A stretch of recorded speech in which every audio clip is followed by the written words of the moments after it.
More calls for Jobs Ohio oversight.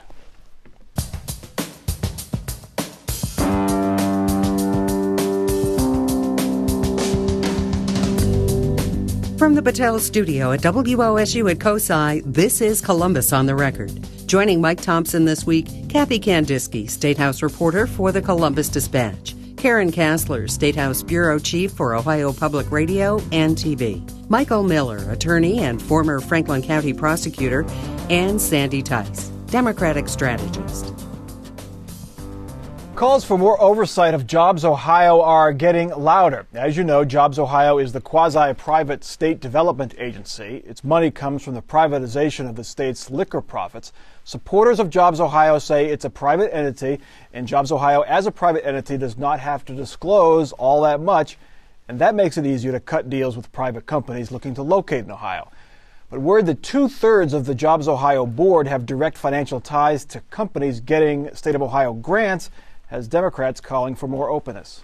Frankly, it seems that at every turn, they're saying, of course we're doing everything on the up and up, but by the way, we don't really want the public to be able to look in and see anything that we're doing, and so except what we share with you.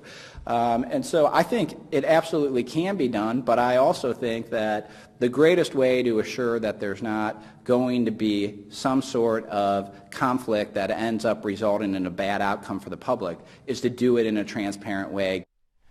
Governor Kasich accuses Democrats of playing politics. He says there is no need for more oversight of Jobs Ohio.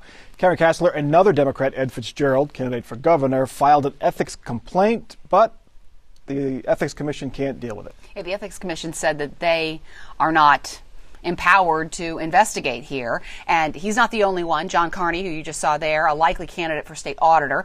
And of course, the state auditor, the current state auditor, Republican David Yost, has said he wants to investigate Jobs Ohio.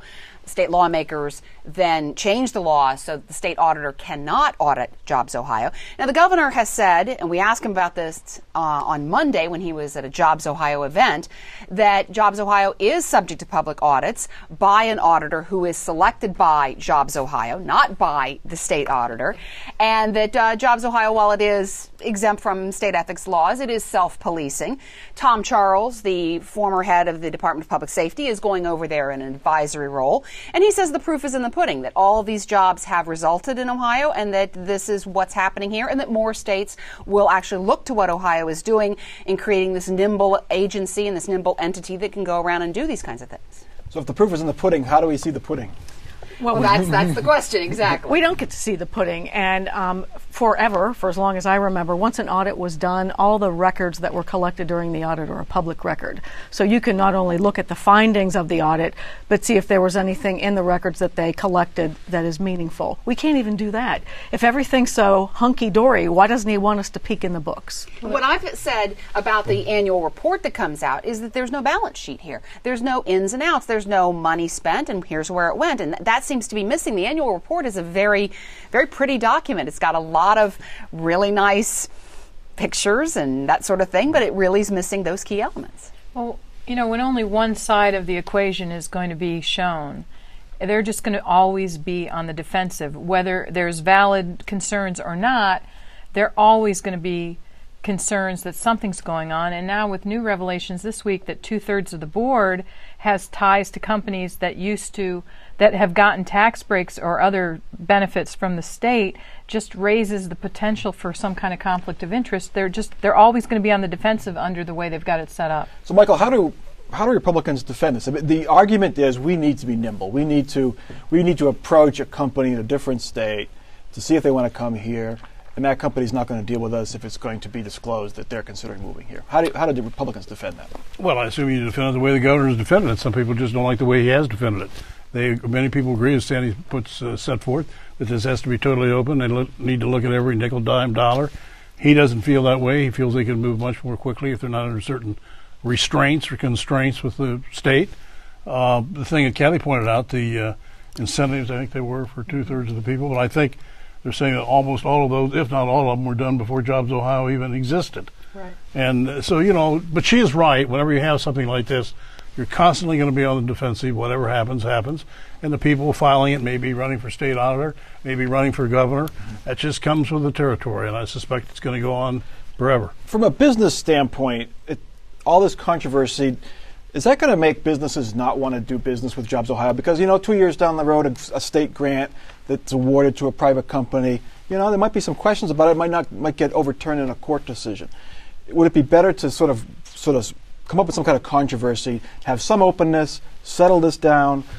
If they're going to get money, they're going to do it. But we have been nimble in the past. The last big, really high-volume job effort that came to Ohio, I think, was Honda when Jim Rhodes was governor. He read about it in the newspaper. He got on an airplane with his Department of Development director. The next day, they played golf with the Japanese, and that's how Honda came to Ohio. That's nimble. That's creativity, and that's vision and paying attention to the details. And we do have a Supreme Court decision that may or may not come out. That's been something that has been argued by people on the left and the right who have been very concerned about the transparency at Jobs Ohio. So maybe we might get an answer at some point. That's still out there, so who knows what's going to happen with that. Don't you think, though, if you're a business or if you're anybody that accepts public funds, quasi-public funds, that you should just assume that at some point somebody's going to know about it. Yes. You can't keep it under. You just can't keep it under wraps. And we've already seen some concerns that people have raised about some companies moving from one community to another with the help of tax credits. For example, TimberTech here in Columbus, closing its Columbus factory, moving those jobs to Wilmington with the help of a state tax credit. There's been some controversy around that. So I think you're right, Kathy, that when you do accept some money, there seems to be a way to find out about it, and somebody's going to have a problem with that, maybe. The argument was that TimberTech would move completely out of state had the Jobs Ohio not given them a grant to move south to Wilmington, which also needs some help. Mike Miller, any chance that the governor cuts a deal here to end this controversy? Say, and will Democrats deal with them, or is this too good an issue for them to hang on to politically? No, I think there's a chance that he might do it. I don't think it's a very great chance. I think the governor is pretty generally set in his ways, and I think he realizes that whatever he does, Mike, if he gives in 10%, they're going to say you should have given in 30. If he gives in 30%, you should have given in 60. It's really sort of a no-win situation, and I think he'll probably just tough it out. But I wonder how much of a campaign issue, how good a campaign issue this is going to be for Democrats, because I just wonder how much people care. I mean, on the surface, it sounds like a really big issue, but when you start drilling down to it, I wonder how many people lose interest and think, is this going to affect me personally? And if it doesn't, am I going to vote on it? Sandy, do Democrats, are they in a weaker position because, fair or unfair, Ted Strickland, when he was governor of Ohio, lost 380,000 jobs. And the governor is the jobs champion, pushing jobs. All he has to say is, look, we're creating jobs while Ted Strickland lost 380,000 jobs. Well, the recovery started under Ted Strickland. The public is just a little behind on that. But I think it is a good issue for Democrats because it's an issue about ethics. And his opponent is going to be Ed Fitzgerald, who's a former FBI agent who did public corruption prosecutions, and who's the guy who's cleaning up Cleveland. So as long as these conflicts of interest continue to materialize, it provides a nice contrast between the ex-FBI agent and the governor, who really is stubborn and doesn't care about the ethical ramifications of his decisions. All right, our next topic, 3 years after it was signed into law, more than a year after the Supreme Court upheld it, and nearly a year after the defeat of the presidential candidate who ran against it, you'd think the controversy over the federal health care law would begin to subside, but you'd be wrong. I've treated sick kids for 15 years. Obamacare has me worried. I've always put my patients first, taking time to really listen and get to know them. Now I wonder, can I still work with parents to decide what's best for their kids? Or will the government be in the middle of things? Will my time be spent navigating a complicated system or helping people get well? What will happen to my patients if I have to close my practice? I think there are still a lot of questions. That's an ad running in Columbus. The U.S. House has now voted 40 times to repeal Obamacare. And here in Ohio, Governor Kasich cannot expand Medicaid because of opposition to Obamacare. Kathy Kandinsky, when is this fight going to end?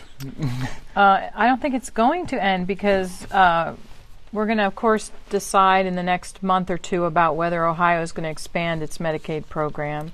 That issue is going to come up back before the legislature again this fall.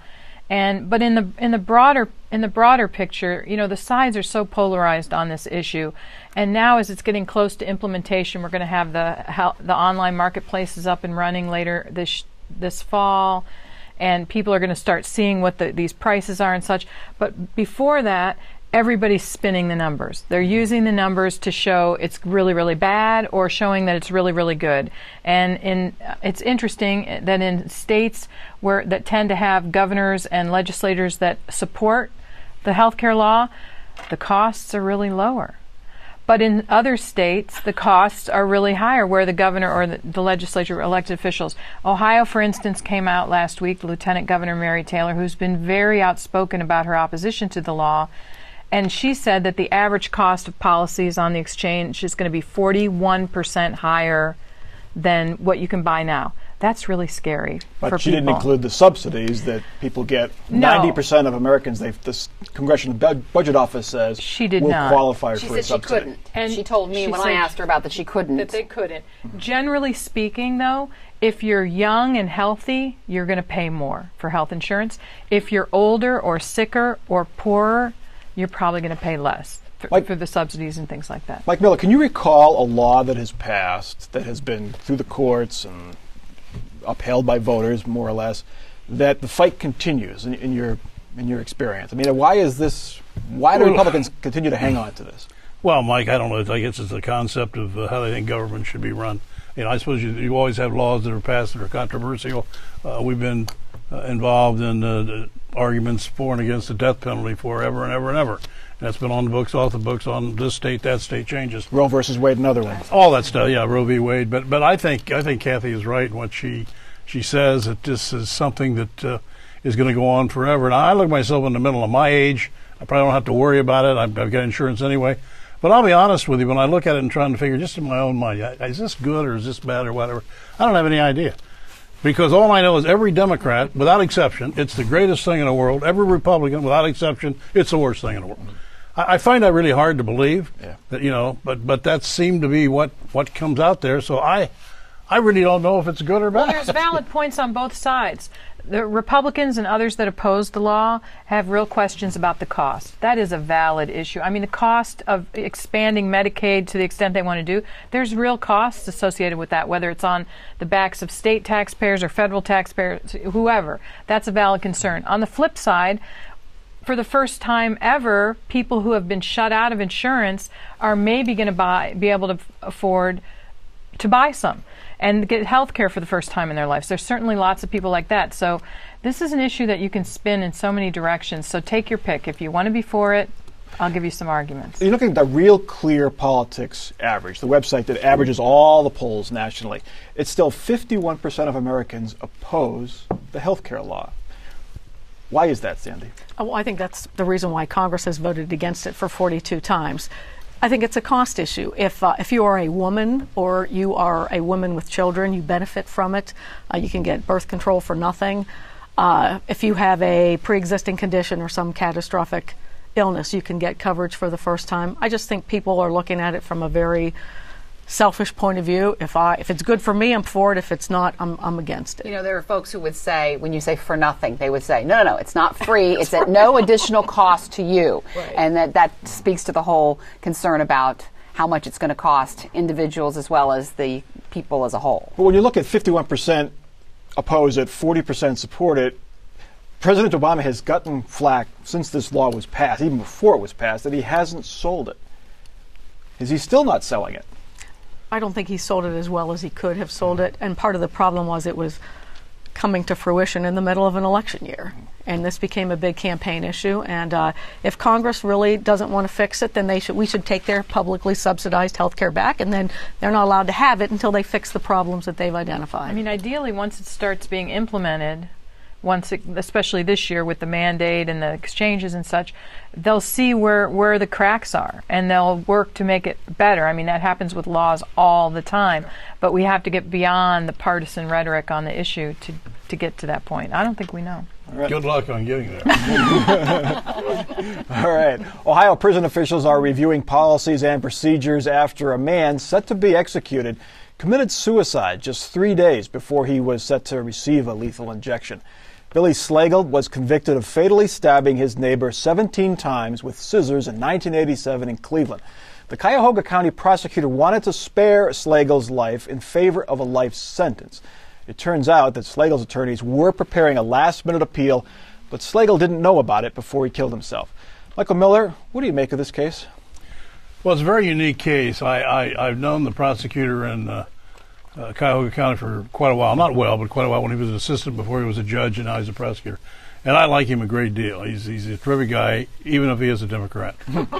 He's really a wonderful person, and he looked through this thing. You know, he recommended a commutation a while back on somebody that got it, and his theory was if they'd have been tried now, the jury would have other options. On this case, he said that they found evidence that the previous prosecuting attorney, John Corrigan, years ago, allegedly had offered this defendant a life sentence. And according to what I read, the attorneys back then never gave him that option. Now, if that's true, that's obviously, I think the courts would say clearly that's a serious problem. Would lead to a revocation or a change of the conviction. But it's tragic that it happened. I don't understand how the prison system works. I guess this was hours before they were starting in 3 days, you say, round the clock thing. But it happened, and I don't know how they'll ever stop it. I see I think there are 6 or 8 suicides in the prison system this year, so they do occur. But it was just a tragic situation. You see the death penalty appeals go right up to the last minute, literally to the last minute. There was a case, I don't know, 10 years ago, where I think an inmate, death row inmate, was spared like twice within an hour of his execution time. Is there a better way to handle appeals? No, because there is no finality in a death case. You can have the Supreme Court rule today and you'll file something again tomorrow. I mean, in essence, that's where it goes. It goes on and on and on because you have this never-ending battle between people who believe in the penalty and don't believe in the penalty. So you're not going to get a decision, I don't think, Mike, on August the 1st where the U.S. Supreme Court says you're out, you lose, and the guy's going to be executed October the 1st and have nothing in between. They're going to go back, they're going to start over and try and do something, anything to stop the process. That's their job. They're doing their job representing their client. What's been interesting lately is that some of the strongest voices against the death penalty were Republicans who supported it in the past. Paul Pfeiffer's on the Supreme Court now. He chaired the Senate Judiciary Committee when we reinstated it. Jim Petro was Attorney General. They oversee the death cases. And now these prominent Republicans are saying that was a mistake, and they don't like the way it's selectively enforced. And I guess we're going to have that conversation for a long time as well. But the argument was with the case in Cleveland with Mr. Castro that if it wasn't for the death penalty, possibly being on the table, he wouldn't have pled guilty, and then they would have had a long, drawn-out trial, which would have been tough on the victims. Is that enough of a reason to keep it? Are juries giving the death penalty as much as they used to? I don't think so. Are they in Ohio? No, I don't think they are either, and I think it's been limited in the scope of the application of it. Where you're going to see your death penalties, this being an exception, I think, for the most part, are the felony murder cases, where somebody, an 18 or 20-year-old clerk in a store, somebody comes in, puts them on the floor and shoots them, and then robs the place. That type of thing, the robberies, the rape with intentional murder, that's where you get your death penalties, for the most part. Not crimes of passion? Not crimes of passion. Most of those aren't even eligible to be charged with a death sentence.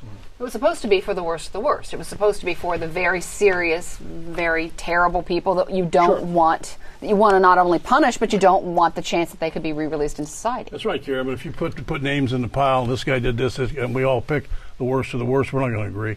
The 5 of us sitting here are not going to agree at all. Okay. Well, the juries aren't going to agree. Our next topic, a federal judge has ordered that Ohio's voter ID law and provisional ballot rules will remain in place for the next few years. Voters can use the same forms of ID they've used the past few elections, and they can use part of their Social Security numbers to vote provisionally. Judge Algernon Marbley said the rules make sure that every Ohio voter is treated the same. So there it is, Sandy. We're done. No more controversy, no more lawsuits, no more news conferences for the next 3 years about voting in Ohio, right? Wrong, Mike. Actually, there was a bill that was introduced that would allow people to register to vote online. That's been talked about for decades as well.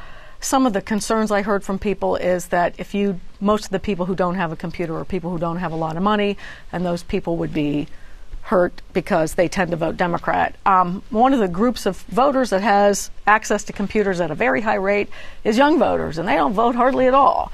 So I think we're going to keep having this conversation, but it looks like we're going to still try as a state anyway to make voting easier for lots of different people, and I think that's a good thing. Rural voters don't have internet access as much, and they tend to vote Republican, so Right. they might wash out that argument that Right. and then But there's also a bill that I don't think it's been introduced. They're looking for co-sponsors that would shrink pretty dramatically the early voting days. So that will be the next fight. And there's also a bill that would eliminate special elections in February and August, which is an interesting thing as well, because that's when a lot of school levies come up. Right. So there's a lot of debate coming up even as we head toward those elections. But that the debate over this ruling on the 2016 elections and could people still use their Social Security number, at least the last 4 digits, is, the question of whether that's settled or not. It is settled for now. But there's always the possibility another lawsuit could be filed. The state legislature could change the law, and so nothing is settled until it's settled, and it's probably not going to be settled. But we had no real problems the last 2 election cycles. Right. I mean, There were some lines, but there was no real cases of fraud. There was some accusations that there was disenfranchisement because of the lack of weekend voting and things like that. But might we just keep what we had in 2012? no. No. If somebody on one side figures they can get an edge, no. Yeah. That's what it is. And I think there have been some calls for changing certain things and tinkering with the system in some way. This idea, like Sandy said, of online voting has been talked about for a while, or online registration has been talked about for a while. So I think there's been some plans to do some things. So I don't see the status quo staying the same until the next presidential election. That just seems unlikely. Okay. All right. Speaking of 2016, we know it is really early, and the presidential race is 3 years early. away. But it's still fun to speculate on who will run for the White House in 2016. And frankly, there's not much else to talk about in August. So, of course, we care most about the Ohioans who might run. Rob Portman and John Kasich both are getting some press inside the Beltway. The Washington Post has a preseason poll and has as its frontrunner Marco Rubio. And then Chris Christie, the New Jersey governor. Rand Paul from Kentucky is third. Scott Walker, is fourth, followed by Jeb Bush, the former Florida governor. And then coming in sixth place, according to the Washington Post, is John Kasich, governor of Ohio, followed by Ted Cruz, Paul Ryan, Bobby Jindal, and then Rick Santorum rounding out the top 10. So John Kasich is right in the mix, according to the Washington Post. Rob Portman's not on that list. Mike Miller, if you were a betting man, which Ohioan has the best chance of winning the nomination? That depends on what happens in the election for governor. He's going to win first, I guess, yeah. If Governor Kasich wins, he would have the best chance. Mm-hmm. And Ohio is obviously, as we all know, a key state, if not the key state. And if you've got an incumbent governor who's won twice and so forth, can't run a third time anyway, would he be a candidate? I would think he certainly would be. Whether it's enough to get it as horse of another color. 3 years is a long time. But I would think that he would be a player. He's run before. Yes. He has. But nobody knew who he was, really. That's right. Outside the Beltway, anyway. Well, and he's talked about running again. There were some stories in the Dispatch about it. I think Mike is absolutely right, because Portman came out in favor of same-sex marriage. In order to win a Republican primary, you need to be pretty far to the right. And Rob Portman has just irritated the right flank of the party. Kasich is not taking a position on this. And so I think Kasich would have a better shot at it.